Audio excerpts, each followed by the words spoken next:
कोई बात नहीं, धन्यवाद आपका भी, सचेतक का भी। नहीं, इससे दूसरों को न लगे कि हमको 10 मिनट क्यों नहीं दिए। मैं तो क्यों ने आपको दूसरों के 5 के नाम काट के दिया है। इतना ही निवेदन करना चाहूंगा, ये जो बिल आप लेकर के आए हो, इसको हमने जनमत जानने के लिए, प्रचारित करने के लिए कहा है, क्योंकि इसमें बहुत बड़े विषय है सर। ये 30 साल पहले क्यों लाया गया था, 1990 में ये बिल क्यों लाया गया, ये बात देखनी पड़ेगी। इसका मूल उद्देश्य था जनसंख्या नियंत्रण।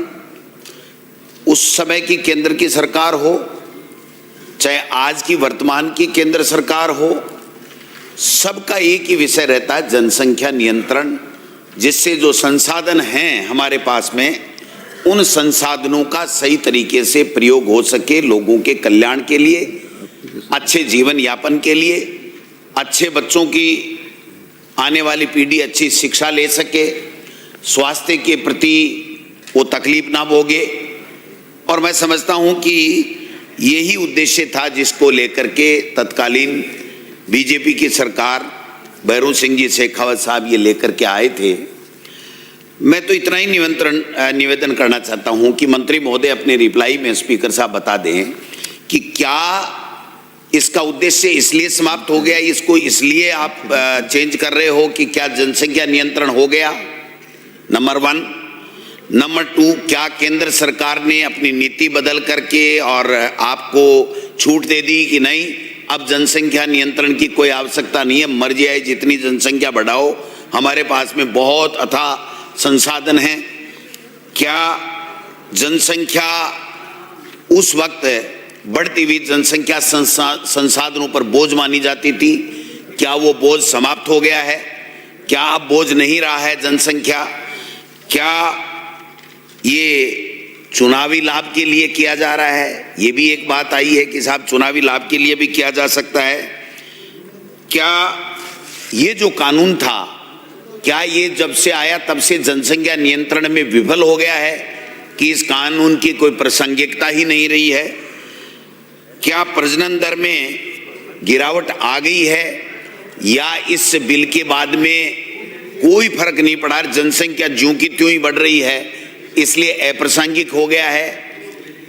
क्या लोगों में इतनी ज्यादा जागरूकता आ गई कि सो मोटो ही पूरे देश और प्रदेश के लोग जनसंख्या नियंत्रण में लग गए हैं और इसलिए इस बिल की आवश्यकता नहीं रही है? ये 5-7 जो चीजें हैं, मैं समझता हूं कि इसी के ऊपर ये चर्चा की बात है और इसी के ऊपर बिल लाया गया। मेरा ऐसा मानना है कि जनसंख्या ज्यों की त्यों बढ़ रही है, केंद्र की नीति त्यों की त्यों है, जनसंख्या नियंत्रण की बात है, कोई इसमें गिरावट नहीं आई है। जो ग्रामीण परिवेश 70% के लगभग ग्रामीण परिवेश में रहते हैं, उसमें भी कोई इतनी बड़ी जागरूकता, इतनी बड़ी शिक्षा नहीं आई है कि उसकी वजह से उनके सो मोटो ही समझ में आ गई हो कि अब कानूनी की आवश्यकता नहीं है।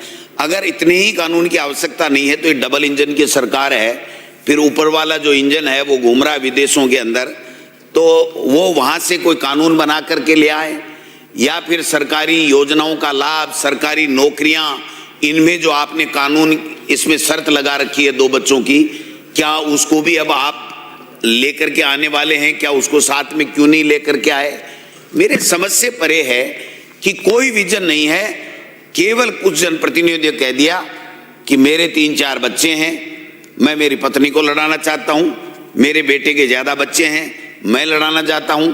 अभी तो डबल इंजन की सरकार है, अपनी मर्जी है जैसे करें, जिसको पकड़ो उसको पकड़ो, जिस पे झूठे मुकदमे लगाओ लगाओ, जिसको परेशान करो परेशान करो, जो कानून की व्याख्या, जो अपनी मर्जी से कानून बनाओ। क्या यही राम राज्य है? क्या यही कानून, यही सुशासन है? जिस दिन ये बिल लाया गया था, मैंने निकाला है सबका, जितने भी माननीय मेंबर भारतीय जनता पार्टी के आज भी सरकार है, वो बोले थे कि ये जनसंख्या नियंत्रण के लिए क्रांतिकारी कदम होगा। तो ये क्रांतिकारी आज विफल कैसे हो गया, ये यूटर्न कैसे आया, मैं समझना चाहता हूं। अगर कोई बात हो तो आप बताएं। यूटर्न में तो वैसे भी ये मास्टर है, और पंचायत राज मंत्री तो जाने ही इसीलिए जाते हैं कि ये यूटर्न मंत्री हैं, तो इनके ऊपर तो कोई ज्यादा शक भी नहीं करता कि ये कानून वापस ला करके आप यूटर्न क्यों ले रहे हैं।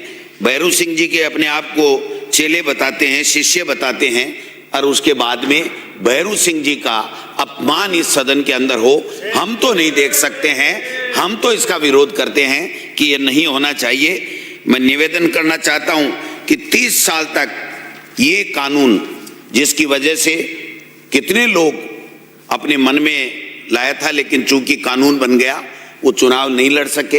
आज वो क्या महसूस करते हैं कि यही सरकार थी, यही बात थी, यही लेन, यही देन, और उसके बाद में और उसी विचारधारा के लोग आज ये कह रहे हैं केवल और केवल चुनाव लड़ने के लिए।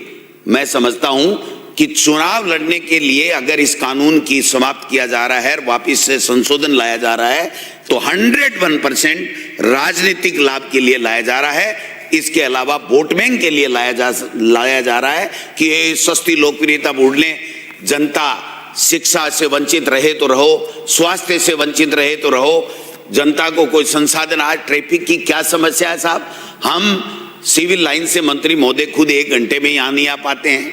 जब मुख्यमंत्री जी हमारे पूरे दिन विचरण करते रहते हैं, तब तो जयपुर का जो हाल है मेरे समझ से परे है कि लोग 1-1 घंटे तक खड़े रहते हैं। पहले दिन जब मुख्यमंत्री जी बने थे तो कह मैं लाल बत्ती पे नहीं रुकूंगा और वो लगाऊंगा और मेरा बाईपास नहीं करूंगा मैं लाल बत्ती को। अब तो भाई साहब लाल बत्ती रहती है, सारे दिन बंद रहता है कि आज मुख्यमंत्री जी इधर जा रहे हैं, आज मुख्यमंत्री जी पोचपड़ा कार्यक्रम में इधर जा रहे हैं, आज गणेश जी के मंदिर जा रहे हैं, आज ओटीएस जा रहे हैं, सारे दिन रहता है। तो क्या जनसंख्या कम हो गई क्या ये इस कानून को लाने के पीछे आप हमें उद्देश्य तो बताओ।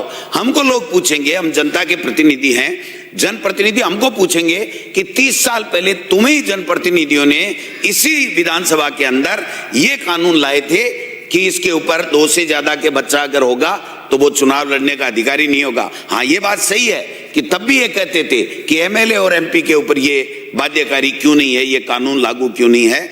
लेकिन आज हम उसी कानून को वापस ले रहे और वही सरकार ले रही है जो सरकार लेकर के आई थी। यहां मैंने सुना है, मैं भी 4थी बार आया हूं माननीय सभापति महोदय, मैंने सुना है हमारे विराटनगर से जो एमएलए साहब आते थे वो बार बार कहते थे इसको हटा दो, इसको हटा दो, इसको हटा दो, इसको हटा दो। तब भारतीय जनता पार्टी के तमाम लोगों का एक ही बात होता था कि इसके बगैर तो ये कानून तो अनिवार्य होना ही चाहिए, क्योंकि जनसंख्या नियंत्रण किए बगैर तो हम लोग विकास कर ही नहीं पाते। आप 2047 के अंदर विकसित भारत बना रहे हैं, क्या इस कानून से बच्चों की छूट देने से विकसित भारत बन जाएगा? क्या 2047 का यही सपना रह गया कि ज्यादा से ज्यादा बच्चे पैदा करो, चुनाव की छूट है, अब सरकारी नौकरियों की भी दे दो, प्रमोशन की तो शायद दे दी आपने, तो ये भी दे दो, और अन्य योजनाओं का लाभ देश के केंद्र सरकार और राज्य सरकार की अन्य योजनाओं के कई ऐसी योजनाएं हैं जिसके अंदर इन 2 बच्चों की शर्त है, क्या उस शर्त को भी आप हटाओ? फिर आपका दोहरा विचार मैं समझता हूं कि नहीं होना चाहिए। एक बात और कह करके 2 मिनट में मेरी बात समाप्त करूंगा कि माननीय सभापति महोदय, आप चुनाव ही नहीं करवा रहे हो। 1 स्टेट 1 इलेक्शन, कहां गया आपका 1 स्टेट 1 इलेक्शन? आपने कहा था, हाई कोर्ट ने कहा कि 15 अप्रैल से पहले चुनाव करा देना। आपने यहां कहा था कि हम जल्दी से जल्दी राज्य निर्वाचन आयोग को भेज देंगे और वो चुनाव हो जाएंगे। आपने परिसीमन में बेईमानी की, धांधलियां की, परिसीमन के नियम तोड़े, हजारों की संख्या के अंदर लोग हाई कोर्ट और सुप्रीम कोर्ट में गए। क्यों? आपकी गलत नीति के कारण से, आपके गलत इरादों के कारण से गए, और आज भी लोग कोर्ट के अंदर हैं। नगर निकाय के तो अभी भी एक सुप्रीम कोर्ट के अंदर है, और राज्य निर्वाचन जो ओबीसी आयोग बनाया, उस ओबीसी आयोग को ये कह रखा है कि आपको नहीं देनी है, इसलिए नहीं देनी है रिपोर्ट कि हम चुनाव नहीं करवाना चाहते। आप 2.5-3 हजार करोड़ रुपए केंद्र सरकार से जो मिलने वाले थे वो भी बंद कर रहे हो, आप चुनाव करवा नहीं रहे हो, और इस तरीके से राजनीतिक लाभ लेने के लिए इस तरीके के उजुल बुजुल फैसले कर रहे हो। जनप्रतिनिधि, चुने हुए जनप्रतिनिधि थे, माननीय सभापति महोदय हटा दिया, प्रधान हटा दिया, प्रमुख, आप देखो सरपंचों को हटा दिया, मर्जी है जैसे हटा रहे हैं। और एक सबसे बड़ी दुख की बात यह है कि परिसीमन में जो परिसीमन की कमेटी का चेयरपर्सन है, अध्यक्ष होता था पंचायत राज मंत्री, उनको भी नहीं पूछा। अब मैं इतना ही निवेदन करना चाहता हूं, आप अपनी मंत्री जी, अगर आपके बस में है आप अगर अधिकृत हो यहां बोलने के लिए तो आप बता दीजिए कि पंचायत राज के चुनाव कब कराओगे। बेईमान परिसीमन भी सही, लेकिन जनता इंतजार कर रही है आपको खोखा खिलाने के लिए कि आपका कब सुपड़ा साफ करें और आपको बताएं कि आपका कौन सा सुशासन है। एक शेर कह करके बात समाप्त करूंगा। आज मैं कोई ज्यादा उस मूड में नहीं हूं, आप चिंता मत करो। एक शेर कहना चाहूंगा।